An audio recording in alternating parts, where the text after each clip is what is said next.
Welcome back to Travancore Gardens. ഞാൻ അഞ്ജന കൃഷ്ണൻ. അപ്പോൾ 2 days മുമ്പ് ഞാനൊരു കോംബോയുടെ വീഡിയോ അപ്ലോഡ് ചെയ്തിട്ടുണ്ടായിരുന്നു. 4 റോസിൻ്റെ ഒരു കോംബോ 360. അപ്പോൾ അതിൽ കുറച്ച് പേർക്കുള്ള കൊറിയർ ഇന്നത്തെ ദിവസം അയക്കുന്നുണ്ട്. കാരണം എനിക്ക് പഞ്ചായത്തിലൊക്കെ പോവേണ്ട കുറച്ച് ആവശ്യങ്ങളുണ്ടായിരുന്നു, രജിസ്ട്രേഷനും കാര്യങ്ങളൊക്കെ. അപ്പോൾ അതിൻ്റെ പുറകെ നടക്കുകയാണ്. അപ്പോൾ എനിക്ക് എല്ലാവർക്കുള്ള കൊറിയർ അയക്കാനൊന്നും പറ്റിയിട്ടില്ല. അപ്പോൾ കുറച്ച് പേർക്കുള്ള കൊറിയർ ഇന്ന് അയക്കുന്നുണ്ട് കേട്ടോ. അതിപ്പോൾ കൊറിയറിൻ്റെ പാക്കിങ്ങിലാണ്. പിന്നെ ഒരു 2-3 പേർക്കുള്ള കൊറിയർ കഴിഞ്ഞ വട്ടം മാരേജിന് മുമ്പ് ഓർഡർ തന്നതിൽ ഞാൻ വിട്ടുപോയൊരു 3 പേർക്കുള്ള കൊറിയർ ഉണ്ടായിരുന്നു. അപ്പോൾ ആ 3 പേർക്കുള്ളതും കൂടെ ഇന്ന് അയച്ച് കംപ്ലീറ്റ് ചെയ്യണം. അപ്പോൾ ഓൾറെഡി മുമ്പ് ഓർഡർ തന്നതിൽ ഇനിയിപ്പോൾ ട്രിവാൻഡ്രത്ത് ഒരാൾക്ക് ഹോം ഡെലിവറി പറഞ്ഞിട്ടുണ്ട്. ബാക്കിയെല്ലാം ക്ലോസ് ചെയ്തിട്ടുണ്ട്. പുതിയ ഓർഡേഴ്സാണിപ്പം ഇനി മുതലുള്ളത്. ഇന്നത്തോട് കഴിഞ്ഞ് കഴിഞ്ഞാൽ ഇനി പുതുതായിട്ടുള്ള കോംബോയും കാര്യങ്ങളാണ് അയക്കാനായിട്ടുള്ളത്. അപ്പോൾ ഇന്ന് കൊറിയർ അയച്ചേക്കുന്നത് Sreeja Dhanish, Parameshwar Iyer, Ancy Joseph, Sainaba, Irish Antony, Sakkubai, Lekha, Jinson PB, Namitha Bose, Mayadevi. ഇത്രയും പേർക്കുള്ള കൊറിയറാണ് ഇന്നത്തെ ദിവസം ഡിസ്പാച്ച് ആക്കുന്നത്. കാരണം കുറച്ച് ലിമിറ്റേഷൻസ് ഉണ്ടായിരുന്നു മോർണിംഗ് പാക്ക് ചെയ്യാനൊക്കെ. അപ്പോൾ രാവിലെ അങ്ങ് പോകണമെന്നുള്ളത് കൊണ്ട് തന്നെ കുറച്ച് ബുദ്ധിമുട്ടായിരുന്നു.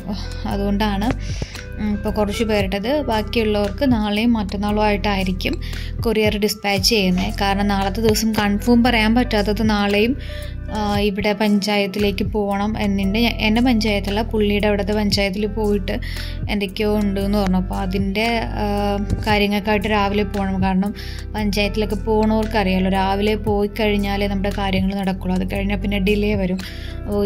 ഇത് തീർത്തിട്ട് പോവാമെന്ന് പറഞ്ഞിരുന്ന് കഴിഞ്ഞാൽ ചിലപ്പോൾ നല്ല ടൈം എടുക്കൂലേ.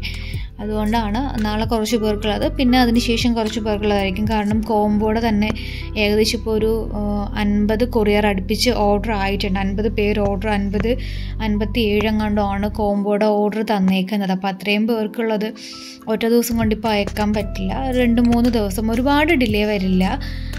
എന്താ പറയുക, ഒരു 2 ആഴ്ചയൊന്നും എടുക്കില്ല. ഒരു 2-3 ദിവസത്തിനകത്ത് തന്നെ നിങ്ങളുടെ കൊറിയർ എല്ലാം കംപ്ലീറ്റ് ചെയ്യുന്നതായിരിക്കും. പിന്നെ വേറൊരു കോംബോ ഇങ്ങനെ ഇപ്പോൾ നാടൻ ബഡ്ഡിങ്ങിൻ്റെ നാടൻ റോസിൻ്റെ തന്നെ ഒരു കോംബോ വരുന്നുണ്ട്. അതെന്തായാലും ഒരു 2 ദിവസത്തിനുള്ളിൽ തന്നെ അപ്ലോഡ് ചെയ്യുന്നതായിരിക്കും. നാടൻ റോസിൻ്റെ കോംബോ നാളെ രാവിലെ ഞാൻ കൊറിയർ പാക്ക് ചെയ്യണമെന്നുണ്ടെങ്കിൽ തന്നെ അതാർക്കൊക്കെയാണെന്നുള്ളത് ഈവനിങ് വീഡിയോ ഞാൻ അപ്ലോഡ് ചെയ്യും. അപ്പോൾ നിങ്ങൾ ചെയ്യേണ്ട ഒരു കാര്യം, ചാനൽ എൻ്റെ കയ്യിൽ നിന്ന് പ്ലാൻസ് മേടിക്കുന്നതിന് ചാനലൊന്ന് സബ്സ്ക്രൈബ് ചെയ്തിട്ടേക്കാം കേട്ടോ. നിങ്ങൾ ചാനൽ സബ്സ്ക്രൈബ് ചെയ്ത് കഴിഞ്ഞാൽ തുടർന്നുള്ള അപ്ഡേഷൻസും കാര്യങ്ങളൊക്കെ നിങ്ങൾക്ക് ഫോണിലൂടെ തന്നെ ഞാൻ തരുന്നതായിരിക്കും. കാരണം ഈവനിങ് വീഡിയോ അപ്ലോഡ് ചെയ്യും, ആർക്കൊക്കെയാണ് കൊറിയർ അയച്ചതെന്നുള്ളത് വീഡിയോ അപ്ലോഡ് ചെയ്യുന്നതായിരിക്കും. പിന്നെ വാട്സപ്പ് ത്രൂ ആണ് എനിക്ക് ആ ഒരു കൊറിയർ സ്ലിപ്പും കാര്യങ്ങളൊക്കെ കിട്ടുക. അപ്പോൾ അതിൻ്റെ ഡിലേ വരുമ്പോഴത്തേക്കും നിങ്ങൾക്ക് ചിലപ്പോൾ സ്ലിപ്പ് അയച്ചു തരാൻ വൈകും. അതുകൊണ്ടാണ് ഞാൻ ആർക്കൊക്കെ അയച്ചതെന്നുള്ളത് ഇതിലൂടെ പറയാമെന്ന് പറഞ്ഞേക്കുന്നത്. കാരണം ഇപ്പോൾ പുറത്തോട്ടൊക്കെ പൊക്കഴിഞ്ഞാൽ ചിലപ്പോൾ ഫോൺ എനിക്ക് യൂസ് ചെയ്യാൻ പറ്റിയെന്ന് വരില്ല. ട്രാവലിംഗ് ആയിരിക്കുമ്പോൾ ചിലപ്പോൾ ഫോൺ കയ്യിൽ വെച്ചുകൊണ്ടിരിക്കാൻ പറ്റില്ല. അതുകൊണ്ടാണ് ചിലപ്പോൾ നിങ്ങൾ മെസ്സേജോ കോളോ ഒക്കെ വന്നു കഴിഞ്ഞാലും ഞാൻ വീട്ടിലൊക്കെ എത്തിയിട്ട്, അല്ലെങ്കിൽ എവിടെയാണോ പോകുന്നത് അവിടെ എത്തി ഒന്ന് ഫ്രീ ആയി കഴിഞ്ഞാൽ മാത്രമേ എനിക്ക് അതിന് റിപ്ലൈ തരാനായിട്ട് പറ്റുള്ളൂ കേട്ടോ. അപ്പോൾ ഇതൊക്കെ ബോണിക്ക റോസാണ്, നാടൻ ബോണിക്ക റോസിൻ്റെതാണ്. അപ്പോൾ നാടൻ റോസിൻ്റെ കോംബോ ഇടുന്നുണ്ട്. 5 പ്ലാന്റ്സിൻ്റെ കോംബോയും ഒരു 3 പ്ലാന്റ്സിൻ്റെ കോംബോ ആണ് പിന്നെ ഇപ്പോൾ ഉദ്ദേശിക്കുന്നത്. അതുപോലെ തന്നെ നാടൻ ബഡ്ഡിങ്ങിൻ്റെ ഒരു കോംബോ, അതായത് നാടൻ പ്ലാന്റ്സും നാടൻ ബഡ്ഡിങ്ങും കൂടെ കോമ്പിനേഷനിലും ഒരു കോംബോ വരുന്നുണ്ട്. പിന്നെ സിംഗിളായിട്ടുള്ള പ്ലാന്റ്സ് ഇപ്പോൾ ലൈലാക്ക്, അതുപോലെ തന്നെ ടൈഗർ റോസ് വെറൈറ്റീസ്, അങ്ങനത്തെ കുറച്ചുള്ള പ്ലാന്റ്സൊക്കെ ഏകദേശം ഒരു 1 മന്ത് കൂടെ ആവും കളക്ഷനായിട്ട് വരാനായിട്ട്. ഇപ്പം കോംബോയിലുള്ള പ്ലാന്റ്സുകൾ മാത്രമേ ഇപ്പോൾ ഉള്ളൂ. പ്ലാന്റ്സൊക്കെ ഇനി പഴയതുപോലെ ചെയ്ത് തുടങ്ങാനായിട്ട് കുറച്ചുകൂടി ടൈം എടുക്കും. ഇപ്പോൾ കോംബോ ആണ് സെറ്റ് ചെയ്യാൻ ഉദ്ദേശിക്കുന്നത്. പിന്നെ ഇത് കമൽ റോസാണ്. കമൽ റോസൊക്കെ കഴിഞ്ഞ വട്ടം മാരേജിന് മുമ്പ് കിട്ടിയ ഓർഡർ ആയിരുന്നു. അപ്പോൾ അതൊക്കെ ഇന്നാണ് എനിക്ക് അയക്കാൻ പറ്റിയത്. 3 പേർക്കുള്ളതാണത്. സംഭവം അമ്മയുടെ ഫോണിലായിരുന്നു ചാറ്റും കാര്യങ്ങളൊക്കെ ഉണ്ടായിരുന്നത്. അതിൽ ഓർഡർ കിട്ടിയതായിരുന്നു. അങ്ങനെ പെൻഡിങ് വന്ന് പോയതാണ്. പിന്നെ ഞാനത് തിരക്കൊക്കെ ആയപ്പോൾ നോട്ട് ചെയ്യാനൊക്കെ വിട്ടുപോയി. അങ്ങനെ വന്ന കുറച്ച് പെൻഡിങ്ങുകളാണ് കേട്ടോ. ഒരു 3-4 എണ്ണം പെൻഡിങ് വന്നത്. സാധാരണ ഞാൻ കിട്ടുന്ന സമയത്തെല്ലാം നോട്ട് ചെയ്ത് വെക്കാറുണ്ട്. പക്ഷെ ആ ഒരു മാരേജും തിരക്കും ആൾക്കാരൊക്കെ വന്നും പോയൊക്കെ നിൽക്കുമല്ലോ. അപ്പോൾ അങ്ങനെയൊക്കെ വന്ന ടൈമിൽ എനിക്കത് നോട്ട് ചെയ്യാനോ കാര്യങ്ങൾക്കൊന്നും പറ്റിയില്ല. അങ്ങനെ പറ്റിപ്പോയതാണ്. അത് മാത്രമാണ് ഇത്രയും ഡിലേ വന്നിട്ടുള്ളത്. ബാക്കിയെല്ലാം ഞാനൊരു 1 വീക്കിനുള്ളിൽ തന്നെ അയക്കാറുണ്ട്. ഒരുപാട് ദിവസമൊന്നും താമസിക്കാറില്ല, അയച്ചു പോകുന്നതാണ്. പിന്നെന്താ പറയുക, പിന്നെ ഇപ്പോൾ വേനൽക്കാലമാണ്. അപ്പോൾ റോസിൻ്റെ കെയറിനെ കുറിച്ചിട്ടൊരു വീഡിയോ ഉടനെ തന്നെ അപ്ലോഡ് ചെയ്യാം. ഒരു 2 ഡേയ്സിനുള്ളിൽ തന്നെ റോസിൻ്റെ വേനൽക്കാല സംരക്ഷണം എന്നുള്ളതിൻ്റെ ഒരു വീഡിയോ അപ്ലോഡ് ചെയ്യുന്നതായിരിക്കും. അപ്പോൾ ഇത് കാണാൻ താല്പര്യമുള്ളവർ, പുതിയ കൂട്ടുകാരൊക്കെ ഈ ചാനൽ കാണുന്നുണ്ടെന്നുണ്ടെങ്കിൽ നിങ്ങൾ ചാനലൊന്ന് സബ്സ്ക്രൈബ് ചെയ്തിട്ടേക്കുക. കാരണം ഫ്യൂച്ചറിൽ വീഡിയോസ് അപ്ലോഡ് ചെയ്യുമ്പോൾ നിങ്ങൾക്കത് നോട്ടിഫിക്കേഷനായിട്ട് കിട്ടാൻ വേണ്ടിയിട്ടാണ് ചാനൽ സബ്സ്ക്രൈബ് ചെയ്യാൻ പറയുക. അതുപോലെ തന്നെ എൻ്റെ കയ്യിൽ നിന്ന് പ്ലാൻസ് മേടിക്കുന്നവർ മസ്റ്റായിട്ടും ചാനലൊന്ന് സബ്സ്ക്രൈബ് ചെയ്തിട്ടേക്കാം. അതാകുമ്പോൾ നിങ്ങൾക്ക് ഡേ ബൈ ഡേ ഉള്ള അപ്ഡേഷൻ ചാനലിൽ നിന്ന് തന്നെ കിട്ടും. അതുപോലെ നിങ്ങളിപ്പോൾ അന്വേഷിച്ചെടുക്കുന്ന റോസസൊക്കെ ഉണ്ടാവും. അപ്പോൾ ലൈലാക്ക് റോസൊക്കെ വന്നു കഴിഞ്ഞാൽ വന്ന് ആ വീഡിയോ ഇട്ട് കഴിയുമ്പോൾ തന്നെ അത് സോൾഡ് ഔട്ട് ആവാറാണ് പതിവ്. നിങ്ങൾ വന്ന് ചോദിക്കുന്ന സമയത്ത് ചിലപ്പോൾ എൻ്റെ കയ്യിൽ ആ റോസ് ഉണ്ടാവണമെന്നില്ല. അപ്പോൾ എൻ്റെ അടുത്ത് പറയും അടുത്ത് വരുമ്പോഴത്തേക്കും എനിക്കൊന്ന് മെസ്സേജ് ഇട്ടേക്കണേ എന്നൊക്കെ പലരും പറയാറുണ്ട്. കുറേയൊക്കെ ഞാൻ നോട്ട് ചെയ്ത് വെക്കാറുണ്ട്. ഇപ്പോൾ തിരക്കിലൊക്കെ നിൽക്കുന്ന സമയമാണെന്നുണ്ടെങ്കിൽ നോട്ട് ചെയ്തിടാൻ വൈകി പോകും. പിന്നെ നമുക്ക് ആ ചാറ്റ് കണ്ടുപിടിക്കുക എന്നുള്ളത് ബുദ്ധിമുട്ടാണ്. കാരണം ഓരോ മെസ്സേജസ് ആയിട്ട് വരുമ്പോഴും ബാക്കിയുള്ള മെസ്സേജസ് അങ്ങ് പോകുമല്ലോ. അതായത് ഒത്തിരി താഴോട്ട് പോകും. പിന്നെ അത് കണ്ടുപിടിച്ചെടുക്കുക എന്നുള്ളത് ബുദ്ധിമുട്ടാണ്. അതുകൊണ്ട് അപ്പോൾ നിങ്ങൾ ചെയ്യേണ്ട ഒരു കാര്യം, ചാനൽ സബ്സ്ക്രൈബ് ചെയ്തിട്ട് കഴിഞ്ഞാൽ നിങ്ങൾക്ക് ഞാൻ വീഡിയോസ് അപ്ലോഡ് ചെയ്യുന്ന സമയത്ത് തന്നെ നിങ്ങൾക്ക് നോട്ടിഫിക്കേഷൻ അന്ന് തന്നെ വരും. അപ്പോൾ നിങ്ങൾക്ക് അതിനകത്ത് വെറൈറ്റീസ് റോസസ് ആയിട്ട് ഉണ്ടെന്നുണ്ടെങ്കിൽ, നിങ്ങൾ ഇഷ്ടപ്പെടുന്ന റോസ് അതിനകത്ത് ഉണ്ടെന്നുണ്ടെങ്കിൽ നിങ്ങൾക്ക് ഓർഡർ ചെയ്യാനായിട്ട് പറ്റും. കാരണം ഒരു ലോഡ് വരുന്ന സമയത്ത് അതിനകത്ത് ഇപ്പോൾ ടൈഗർ റോസിൻ്റെ ആയാലും ലൈലാക്ക്, മിഡ് നൈറ്റ് ബ്ലൂ അതുപോലത്തേക്ക് ഒരുപാട് ക്വാണ്ടിറ്റിയിൽ ഉണ്ടാവില്ല. വളരെ കുറച്ച് മാത്രമേ ഉണ്ടാവുള്ളൂ. നമ്മുടെ ബാക്കിയുള്ള റോസസ് ഉണ്ടാവും. പക്ഷേ ഇങ്ങനത്തെ വെറൈറ്റീസ് ഡബിൾ ഷെയ്ഡഡ് അങ്ങനെയൊക്കെ വരുന്ന റോസസ് ഇല്ലേ, അങ്ങനത്തെ റോസസൊക്കെ വളരെ കുറവേ കാണുള്ളൂ ഒരു ലോഡിൽ. അപ്പോൾ അത് മാക്സിമം നമുക്ക് കുറച്ച് പേർക്ക് കൊടുക്കാനേ പറ്റുള്ളൂ. നമ്മൾ പറഞ്ഞു കഴിഞ്ഞാലും നമ്മളിപ്പോൾ പോയി കളക്ട് ചെയ്യുന്നതും നമ്മൾ പറഞ്ഞു വരുത്തിക്കുന്നതും രണ്ടും ഡിഫറെൻ്റ്. അപ്പോൾ പറഞ്ഞു വരുത്തിക്കുന്നത് കൊണ്ട് തന്നെ നമ്മളിപ്പോൾ ഇത്ര റോസ് ലൈലാക്ക് വേണമെന്ന് പറഞ്ഞു കഴിഞ്ഞാൽ അത്രയും ഉണ്ടാവണമെന്നില്ല. പിന്നെ കുറേയൊക്കെ ബഡായിരിക്കും വരുന്നത്, മുട്ടിട്ട പ്ലാന്റ്സ് ആയിരിക്കും. അത് ചിലപ്പോൾ വിരിഞ്ഞ് വരുന്ന സമയത്ത് പിങ്കൊക്കെ ആവാൻ ചാൻസ് ഉണ്ട്. അപ്പോൾ അതുകൊണ്ടാണ് ഒത്തിരി ബൾക്കായിട്ട് കൊടുക്കാനില്ല എന്ന് പറഞ്ഞത്. അതൊക്കെ ഇനി എന്തായാലും നെക്സ്റ്റ് ലോഡിൽ ഞങ്ങൾ പോയി തന്നെയാണ് കളക്ട് ചെയ്യുന്നത്, പോയി ലോഡ് കൊണ്ടുവരിക ചെയ്യുന്നത്. അന്നേരം ഈ പറയുന്ന വെറൈറ്റീസ് ആയിട്ടുള്ള എല്ലാ റോസസിൻ്റെയും സെയിൽ ഉണ്ടായിരിക്കുന്നതാണ്. അപ്പോൾ ഞാൻ പറഞ്ഞത്, നിങ്ങൾക്ക് ചാനൽ ഇഷ്ടപ്പെട്ട് കഴിഞ്ഞാൽ നിങ്ങളുടെ ഫ്രണ്ട്സൊക്കെ ഉണ്ടാവും, ചാനലൊന്ന് റെക്കമെൻഡ് ചെയ്ത് കൊടുക്കുക. അതുപോലെ റോസിൻ്റെ ഇഷ്ടപ്പെട്ട ഒരുപാട് കൂട്ടുകാരുണ്ട്. അതുപോലെ തന്നെ ഞാൻ പറയുന്നതിൽ എന്തെങ്കിലും തെറ്റുകളോ ഇപ്പോൾ ഐഡിയ എന്തെങ്കിലും മാറിയാണ് പറയുന്നത്. ചിലപ്പോൾ എനിക്ക് ഐഡിയ അറിയില്ലായിരിക്കാം പല പ്ലാൻസിൻ്റെ. അപ്പോൾ നിങ്ങൾക്കൊക്കെ അറിയാമെന്നുള്ള ഐഡിയ ആണെന്നുണ്ടെങ്കിൽ ജസ്റ്റ് അത് എത്ര മിനിറ്റിലാണോ അത് പറയുന്നില്ല എന്നുണ്ടെങ്കിൽ ആ ഒരു റോസിൻ്റെ ഐഡിയ ഇതാണ് എന്നുള്ളത് ജസ്റ്റ് ഒന്ന് സൂചിപ്പിച്ച് കഴിഞ്ഞാൽ നെക്സ്റ്റ് വീഡിയോ ഒക്കെ അപ്ലോഡ് ചെയ്യുമ്പോൾ എനിക്കതൊന്ന് മാറ്റി പറയാൻ, അല്ലെങ്കിൽ ആ ഒരു ഐഡിയോടെ പറയാനായിട്ട് പറ്റും. അങ്ങനെ വരുമ്പോഴത്തേക്കും അത് കണ്ടുകൊണ്ടിരിക്കുന്നവർക്കൊരു ഹെൽപ്പാണ്. കാരണം ഒരുപാട് പേർക്കും റോസ് എന്ന് പറയുമ്പോൾ നമ്മുടെ കോമൺ ആയിട്ട് നമ്മൾ റോസ് എന്ന് പറയും. ടൈഗർ റോസ് നമ്മൾ പറയുമ്പോൾ അതിൻ്റെ തന്നെ ടൈഗർ റോസിൽ പല വെറൈറ്റി, നമ്മളിപ്പോൾ ഡബിൾ ഷെയ്ഡ് വരുന്നത് മിക്കതും ടൈഗർ റോസ് എന്നാണ് പറയുന്നത്. അതിൽ ഓരോന്നിനും സെപ്പറേറ്റ് കളേഴ്സ് വരുമ്പോഴത്തേക്കും അതിന് ഓരോ നെയിം വരുന്നുണ്ട്. ഇപ്പോൾ ഓറഞ്ചും യെല്ലോയും കൂടെ വരുന്നതിൻ്റെ സെയിം നെയിം അല്ല പർപ്പിളും യെല്ലോയും കൂടെ വരുമ്പോൾ. അപ്പോൾ അതിന് ചേഞ്ചസ് ഉണ്ടാവും. അപ്പോൾ ചേഞ്ചസ് ഇനിയിപ്പോൾ ഐഡി കൂടുതലായിട്ട് ഞാനിങ്ങനെ നിങ്ങൾക്ക് കൂടുതലായിട്ട് ഓരോ റോസിൻ്റെയും ഐഡി പറഞ്ഞു തരാനായിട്ടുള്ളൊരു പ്ലാനിങ്ങിലാണ് ഞാനിതിങ്ങനെ സെർച്ച് ചെയ്തുകൊണ്ടിരിക്കുകയാണ്. അപ്പോൾ ഇനി മുതൽ നിങ്ങൾക്ക് ഓരോ ദിവസം ഒരു 10 പ്ലാന്റ്സിൻ്റെയൊക്കെ 10 റോസിൻ്റെ ഫോട്ടോയും ഐഡിയൊക്കെ ഞാനത് മെൻഷൻ ചെയ്ത് അതിൻ്റെ മാക്സിമം ചെയ്യാനൊരു പ്ലാനിങ്ങിലാണ്. നടക്കുമെന്നറിയില്ല. അങ്ങനെ വന്നു കഴിഞ്ഞാൽ നിങ്ങൾക്ക് വീഡിയോ ചാനൽ സബ്സ്ക്രൈബ് ചെയ്തിരിക്കുന്ന ആൾക്കാർക്ക് പുതിയ റോസിനെ പരിചയപ്പെടാനും, നിങ്ങളുടെ കയ്യിൽ ഇപ്പോൾ അറിയാത്ത റോസ് എന്ന് പറയുന്ന സാധനങ്ങൾക്ക് പുതിയ പേരുകളുണ്ടെന്നും അത് എന്തൊക്കെയാണെന്ന് നിങ്ങൾക്ക് തന്നെ മെൻഷൻ ചെയ്ത് വെക്കാനായിട്ട് പറ്റും. സാധാരണ നമ്മൾ കോമൺ ആയിട്ട് റോസ് എന്ന് പറയുന്നതിന് പകരം നമുക്ക് അതിൻ്റെ ഒരു ഐഡിയ ഉണ്ടാകുമ്പോൾ നമുക്കറിയാമല്ലോ. നമുക്കൊരു പിള്ളേർക്കായാലും ഓരോരുത്തർക്കും ഓരോ നെയിം എന്ന പോലെ തന്നെ നമ്മുടെ റോസിനും ഓരോ നെയിമുണ്ട്. ഇപ്പോൾ ക്രീപ്പർ ജാക്കി, 7 ഡേയ്സ് അങ്ങനെയൊക്കെ പറയില്ലേ, ബോണിക്ക റോസ്, ബോണിക്ക 82 ഇങ്ങനെയൊക്കെ പറയുന്നത് പോലെ തന്നെ കോമൺ ആയിട്ട് എല്ലാ റോസസിനും എന്താണ് David Austin rose, damask rose, ഇങ്ങനെയൊക്കെ ഓരോന്നിനും ഓരോ നെയിം ഉണ്ടല്ലോ. അപ്പം അതുപോലെ തന്നെ ആ ഒരു ഐഡിയ വെച്ചിട്ട് നിങ്ങൾക്ക് എന്താണ് ഏതൊക്കെയാണ് റോസസ് നിങ്ങളുടെ കയ്യിലുള്ള റോസ്. ഇപ്പോൾ റെഡ് റോസ് നിങ്ങൾക്ക് ഒരുപാട് ഉണ്ടാവാം. അതിൽ തന്നെ റെഡ് റോസിൽ തന്നെ വലിപ്പം കുറഞ്ഞതും വലിപ്പം ഉള്ളതും ക്രീപ്പർ ടൈപ്പും അങ്ങനെ ഒരുപാട് വെറൈറ്റീസ്. ഇപ്പോൾ വലിപ്പമുള്ള പൂക്കളിൽ തന്നെ ആയാലും പല പല ഷേപ്പ്, കപ്പ് ഷേപ്പ് വരുന്നതും അങ്ങനെയൊക്കെ വരുന്നുണ്ട്. അപ്പോൾ അതിൻ്റെയൊക്കെ നെയിം കാര്യങ്ങളൊക്കെ നിങ്ങൾക്ക് മാക്സിമം പരിചയപ്പെടുത്തി തരാനായിട്ട് ശ്രമിക്കുന്നതായിരിക്കും. അതിന് ഞാനിങ്ങനെ നോക്കിക്കൊണ്ടിരിക്കുകയാണ്, ഞാനിങ്ങനെ സെർച്ച് ചെയ്തുകൊണ്ടിരിക്കുകയാണ്. അതെന്തായാലും അതിനെക്കുറിച്ചിട്ടൊക്കെ ഉള്ളൊരു വീഡിയോ ഞാൻ ഉടനെ തന്നെ അപ്ലോഡ് ചെയ്യും. പിന്നെ ഇതൊക്കെ നമ്മുടെ കോംബോ കൊടുക്കാനായിട്ടുള്ള പ്ലാൻസാണ് കേട്ടോ. കോംബോ കൊടുക്കാനായിട്ടുള്ള പ്ലാൻസാണ് അത് ഈ കാണുന്നതെല്ലാം. അപ്പോൾ അതിൻ്റെ പാക്കിങ്ങിലായിരുന്നു. കുറച്ച് പേർക്കുള്ള പ്ലാൻസ് മാത്രമേ എടുക്കുന്നുള്ളൂ. അങ്ങനെ രാവിലെ തന്നെ ഇവിടെ ചെറിയൊരു ചാറ്റൽ മഴയുടെ ഒരു ഇതൊക്കെ ഉണ്ടായിരുന്നു. അപ്പോൾ പുറത്ത് വെച്ചിട്ടാണ് പാക്ക് ചെയ്യുന്നത് വീടിൻ്റെ.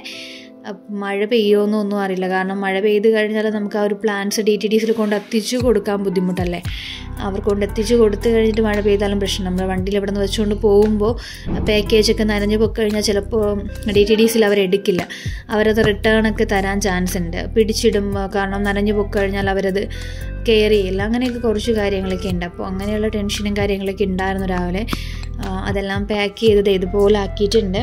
ഇതൊക്കെയാണ് നമ്മുടെ കോംബോയും പിന്നെ പെൻഡിങ് ആയിട്ടുണ്ട്. അതൊക്കെയാണ് ഈ കാണുന്നത്.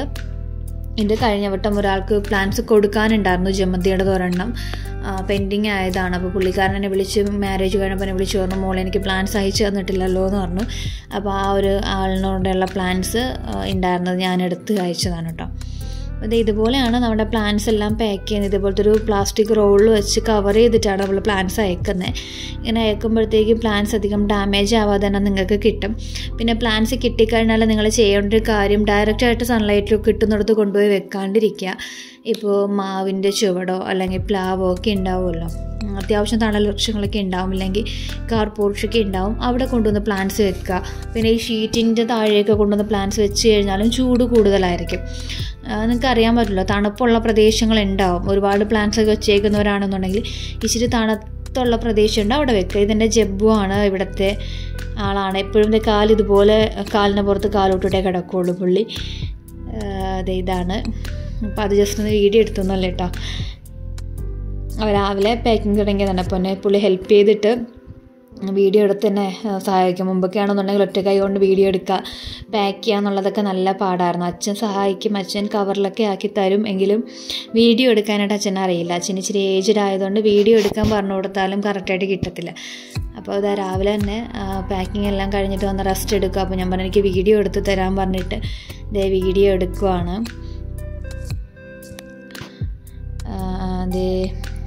ഇതുപോലെയൊക്കെ പാക്ക് ചെയ്ത് വെക്കുമ്പോഴത്തേക്കുള്ളൊരു ബെനിഫിറ്റ് എന്ന് പറഞ്ഞു കഴിഞ്ഞാൽ പ്ലാന്റ് അധികം കേടായി പോകത്തില്ല. അതായത് കോംബോയിലുള്ള പ്ലാന്റ്സ് ആണ് കേട്ടോ. കോംബോയ്ക്കകത്ത് ഉൾപ്പെടുത്തിയിരിക്കുന്ന 4 പ്ലാന്റ്സ് ആണ് ഈ കാണിച്ചേക്കുന്നത്. ഇതേപോലത്തെ ഒരു പ്ലാസ്റ്റിക് റോളിൽ കവർ ചെയ്തിട്ടൊക്കെ നമ്മൾ അയക്കുകയാണെന്നുണ്ടെങ്കിൽ ഡാമേജസ് ഒന്നും ഇല്ലാണ്ട് പ്ലാന്റ്സ് കിട്ടും. ഇതിൽ വെച്ച് ചുരുട്ടി വെക്കുമ്പോൾ ഒരു യൂസ് എന്ന് പറഞ്ഞു കഴിഞ്ഞാൽ പ്ലാന്റ്സ് അധികം എന്താ പറയുക ഒടിഞ്ഞൊന്നും പോകത്തില്ല. നമ്മൾ ഡയറക്റ്റായിട്ടൊരു കാർഡ്ബോർഡിൽ എടുത്ത് ചുറ്റി വെക്കുമ്പോൾ ചിലപ്പോൾ പ്ലാന്റ്സ് ഒടിഞ്ഞു പോകും. ഇതാകുമ്പോൾ നല്ല ഒതുക്കത്തിലിരിക്കുന്നത് കൊണ്ട് നമുക്ക് കാർഡ്ബോർഡിൽ പൊതിയാനായാലും വേറെ ഇഷ്യൂസ് ഇല്ലാതെ കസ്റ്റമറിൻ്റെ കിട്ടുമ്പോഴായാലും അധികം കംപ്ലയിൻസ് ഇല്ലാണ്ട് കിട്ടാൻ. നിങ്ങൾക്ക് പ്ലാന്റ്സ് കിട്ടിക്കഴിയുമ്പോൾ നിങ്ങൾ ചെയ്യേണ്ട ഒരു കാര്യം, പ്ലാന്റ് ഇതുപോലെ എടുത്ത് അന്നേരം തന്നെ കുഴിച്ചിടണമെന്നില്ല. കുറച്ച് നേരം ആ ഒരു പ്ലാസ്റ്റിക് കവറിലല്ലേ ഇരിക്കുക. ഒരു 1/2 ഗ്ലാസ് വെള്ളം കൊണ്ടുവന്ന് ആ ഒരു മേളിലത്തെ ആ ഒരു വൈറ്റ് ഷെയ്ഡ് കവർ മാറ്റിക്കളയുക. ഏറ്റവും താഴെ നമ്മുടെ ഒരു കറി കവറില്ല, അതിനകത്ത് ഒരു 1/2 ഗ്ലാസ് വെള്ളം ഒഴിച്ച് വെക്കുക കേട്ടോ. ഒഴിച്ച് വെച്ചിട്ട് ഒരു ചെടിച്ചട്ടിക്കകത്തെങ്ങാനും ജസ്റ്റ് ഒന്ന് വെക്കുക, ഇല്ലെങ്കിൽ ഒരു കപ്പിൽ എന്തെങ്കിലും ഇട്ട് വെക്കുക. അന്നേരം ആ ഒരു മണ്ണിൽ കുറച്ച് സേഫും കൂടെ കലർത്തിയിട്ടുള്ള സേഫ് കലർത്തിയിട്ട് ഒരു 1/2 ഗ്ലാസ് വെള്ളം ഒഴിച്ചു കൊടുത്താൽ മതി. അന്നേരം എന്ത് ചെയ്യും, നല്ലപോലെ സേഫൊക്കെ പിടിച്ച് ആ ഒരു പ്ലാന്റ് ഒന്ന് എന്തെങ്കിലും ട്രാവലിങ്ങിലോ എന്തെങ്കിലും അസുഖങ്ങളോ ഒക്കെ ഉണ്ടെന്നുണ്ടെങ്കിൽ ആ ഒരു മണ്ണിന് ഇൻഫെക്ഷൻസ് ഉണ്ടെന്നുണ്ടെങ്കിൽ അതൊന്ന് ചേഞ്ച് ആയി കിട്ടും. അപ്പോൾ അങ്ങനെ ചെയ്ത് കഴിഞ്ഞാൽ കുറച്ചുകൂടെ ബെറ്ററാണ്. ഇതിപ്പോൾ ഞാൻ ഏത് പ്ലാന്റാണെന്നുള്ളത് കണ്ടുപിടിക്കുകയാണ് കേട്ടോ. കൊടുക്കാനുള്ള പ്ലാന്റാണ്. അപ്പോൾ ബോണിക്കയും 7 ഡേയ്സും ആണോ എന്ന് നോക്കിയതാണ്. കാരണം കൺഫ്യൂഷനായിപ്പോയി. അപ്പോൾ എനിക്ക് അതല്ല, ഞാൻ അന്വേഷിച്ചിടുന്ന പ്ലാന്റ് ഇതാണ്. ബോണിക്ക ആൻഡ് 7 ഡേയുടെ നാടൻ പ്ലാന്റ്സ് ആണ്, ഓൺ റൂട്ടഡ് ആയിട്ടുള്ള പ്ലാന്റ്സ് ആണ്. ഇതൊരു ബോണിക്ക 7 ഡേ, പിന്നെ ഒരു ബ്ലാക്ക് റോസ്, ഇതിൻ്റെയൊക്കെ ഒരു പ്ലാന്റ്സ് ആയിരുന്നു 4 എണ്ണം. അപ്പോൾ നമ്മുടെ ബേസ് ബോർഡ് ഇതേപോലെ സെറ്റ് ചെയ്ത് നമ്മളതിനെ കവർ ചെയ്തൊക്കെ എടുക്കുകയാണ് കേട്ടോ ചെയ്യുന്നത്. അപ്പോൾ കുറേയൊക്കെ വീഡിയോ കട്ട് ചെയ്ത് കളഞ്ഞിട്ടുണ്ട്, കുറേയൊക്കെ എടുത്തിട്ടുണ്ട്. കാരണം എല്ലാം കൂടെ വെച്ച് കഴിഞ്ഞാൽ ഒരുപാട് ലെങ്ത് ആയി പോകും വീഡിയോ. അപ്പോൾ അതുകൊണ്ട് തന്നെ കുറേയൊക്കെ നമ്മൾ കട്ട് ചെയ്യുന്നതൊന്നും എടുത്തിട്ടില്ല, കുറച്ച് പോർഷൻസ് ആയിട്ട് എടുത്തിട്ടുള്ളൂ. പിന്നെ പ്ലാന്റ്സ് കിട്ടുമ്പോൾ നിങ്ങൾ ഈ ഒരു സമയത്ത് മണ്ണ്, ചകിരിച്ചോറ്, ചാണകപ്പൊടി കുറച്ച് അളവിൽ മാത്രം എടുക്കുക. കാരണം വേനലാണ്, നമുക്ക് രാവിലെയും വൈകിട്ടും ഒക്കെ നല്ലപോലെ വെള്ളം കൊടുക്കുക. വെയിലത്ത് നിന്ന് പ്ലാന്റ്സ് മാറ്റി തണലത്തോട്ട് തന്നെ വെക്കുക. ഈ ഒരു വേനൽക്കാലത്ത് നമ്മൾ പ്ലാന്റ്സിന് കെയർ കൊടുത്തിട്ടില്ല എന്നുണ്ടെങ്കിൽ നമ്മുടെ കയ്യിൽ നിന്ന് പ്ലാന്റ്സ് എല്ലാം നശിച്ചു പോകും. ഇനി വരുന്ന സമയം മഴക്കാലത്തോട്ട് വന്നു കഴിഞ്ഞാൽ നമ്മുടെ പ്ലാന്റ്സ് ഫുള്ള് പൂക്കാനുള്ള ടൈമാണ്. വേനൽക്കാലത്ത് ഒന്ന് ഡള്ളാവും പ്ലാന്റ്സ്. എന്നിരുന്നാൽ പോലും നമ്മളെ നിരാശപ്പെടുത്തില്ല. നമ്മളൊന്ന് കെയർ ചെയ്ത് കൊടുത്തു കഴിഞ്ഞാൽ പൂക്കളില്ല എന്നുണ്ടെങ്കിൽ പോലും പ്ലാന്റ്സ് അത്യാവശ്യം ഹെൽത്തി ആയിട്ട് നിർത്താനുള്ള ടിപ്സും കാര്യങ്ങളൊക്കെയാണ് ഞാൻ എൻ്റെ ഒരു നെക്സ്റ്റ് വീഡിയോ അപ്ലോഡ് ചെയ്യാമെന്ന് പറഞ്ഞിട്ടുള്ളത്. നമ്മുടെ പ്ലാന്റ്സ് എത്രമാത്രം ഹെൽത്തി ആയിട്ട് നമുക്ക് വെക്കാൻ പറ്റുമോ എന്നുള്ളത് ഞാനൊരു വീഡിയോയിൽ പറയാം. കാരണം ഞാൻ അതിനകത്ത് എൻ്റെ കയ്യിലിപ്പം ഉള്ള പ്ലാന്റ്സ് നിങ്ങൾക്ക് ഞാൻ അയച്ചു തരാം കേട്ടോ. എൻ്റെ കയ്യിലിപ്പം നിൽക്കുന്ന ഒരു മാൽമേസൺ പ്ലാന്റും ഒക്കെ ഉണ്ട്. അതൊക്കെ നല്ല ഹെൽത്തി ആയിട്ട് തന്നെ നിൽപ്പുണ്ട്. വേനൽക്കാലം അവരെ അഫക്റ്റ് ചെയ്യാതിരിക്കാൻ വേണ്ടിയിട്ട് ഞാൻ തണലത്താണ് വെച്ചേക്കുന്നത്. ടെറസിലായിരുന്നു പ്ലാന്റ്സ് ഒക്കെ വെച്ചിട്ടുണ്ടായിരുന്നത്. ഞാൻ അവിടെ നിന്ന് ടെറസിൽ നിന്ന് ഷിഫ്റ്റ് ചെയ്ത് കുറച്ച് തണലത്തോട്ട് മാറ്റി. കാരണം ടെറസിൽ വെച്ച് കഴിഞ്ഞാൽ നമ്മുടെ പ്ലാന്റ്സ് ഒക്കെ പോയി കിട്ടും. കാരണം ഈ ഒരു വേനൽക്കാലത്ത് അവർക്ക് താങ്ങാനുള്ള ശേഷിയില്ല. കാരണം പ്ലാന്റ്സ് അറിയാലോ, പെട്ടെന്ന് തന്നെ വെയിലടിച്ചിട്ട് നമ്മുടെ ഇലകളൊക്കെ കൊഴിഞ്ഞു പോകും. അങ്ങനെ കുറച്ച് കാര്യങ്ങളൊക്കെ ഉണ്ട്. അപ്പോൾ അത് വരാതിരിക്കാൻ വേണ്ടിയിട്ട് നിങ്ങൾക്ക് പെട്ടെന്നൊന്നും വാരി മാറ്റാനൊക്കെ ബുദ്ധിമുട്ടുള്ളവരാണോ എന്ന് പറയാം, കുറച്ച് നമ്മുടെ മരപ്പൊടിയൊക്കെ നമുക്ക് കടകളിൽ മേടിക്കാൻ കിട്ടും. തടി ഇറക്കുന്ന കടകളിൽ മരപ്പൊടിയൊക്കെ മേടിക്കാൻ കിട്ടും. അപ്പോൾ മരപ്പൊടി മേടിച്ചുകൊണ്ട് വന്നിട്ട് പ്ലാന്റ്സിൻ്റെ ചുവട്ടിൽ നിന്ന് ജസ്റ്റ് ഒന്ന് മാറ്റിയിട്ട് ചുറ്റിനും ഈ മരപ്പൊടി ഒന്ന് ഇട്ട് കൊടുക്കാം. മരപ്പൊടി ഇട്ട് കൊടുത്തു കഴിഞ്ഞാൽ പ്ലാന്റ്സിന് ഡയറക്റ്റായിട്ട് ഒന്ന് വെയിലടിക്കുന്നത് കുറഞ്ഞു കിട്ടും. പിന്നെ ചെയ്യേണ്ട ഒരു കാര്യം, നമ്മുടെ പ്ലാന്റ്സിന് മൺചട്ടി കൊടുക്കുക. മൺചട്ടിയാണ് കുറച്ചുകൂടി ബെറ്റർ നമ്മുടെ ചെടിച്ചട്ടി, പ്ലാസ്റ്റിക് ചട്ടീനേക്കാളും. ഇതെന്തുകൊണ്ടാണ് റീസൺസ് എന്നൊക്കെ ഉള്ളത് ഞാൻ കറക്റ്റായിട്ടൊരു വീഡിയോ അപ്ലോഡ് ചെയ്യാം. അപ്പോൾ ആ ഒരു വീഡിയോ കാണാനായിട്ട് താല്പര്യമുള്ളവർ ചാനൽ ഒന്ന് സബ്സ്ക്രൈബ് ചെയ്തിട്ടേക്കുക. അപ്പോൾ നിങ്ങൾക്ക് നോട്ടിഫിക്കേഷനായിട്ട് വരുന്നതായിരിക്കും. പിന്നെ ഇന്ന് പ്ലാന്റ്സ് അയച്ചിട്ടുള്ള എല്ലാ പേരും നാളെ തന്നെ DTTCയിൽ പോയി കളക്ട് ചെയ്യുക. പരമേശ്വര അയ്യർ, പുള്ളിയുടെ പ്ലേസ് വന്നിട്ട് ബാംഗ്ലൂരാണ്. അപ്പോൾ പുള്ളിക്ക് 3-ൻ്റെ അന്നേ പ്ലാന്റ്സ് കിട്ടുള്ളൂ. ബാക്കി എല്ലാ പേർക്കും നാളെ തന്നെ പ്ലാന്റ്സ് കിട്ടുന്നതായിരിക്കും. പ്ലാന്റ്സ് എല്ലാവരും പോയി കളക്ട് ചെയ്യുക. പിന്നെന്താ, പ്ലാന്റ്സ് കിട്ടുമ്പോൾ ഫോട്ടോയോട് അയച്ചു തന്നാൽ അത്രയും നല്ലത്. മാക്സിമം പ്ലാന്റ്സ് എല്ലാം നിങ്ങളെ ഷെയ്ഡ് തന്നെ വെക്കട്ടെ. അപ്പോൾ ഇന്നത്തെ വീഡിയോ ഇത്രയുള്ള. വീഡിയോ ഇഷ്ടപ്പെട്ടെങ്കിൽ ലൈക്ക് ചെയ്യുക, ഷെയർ ചെയ്യുക, സബ്സ്ക്രൈബ് ചെയ്യുക. താങ്ക്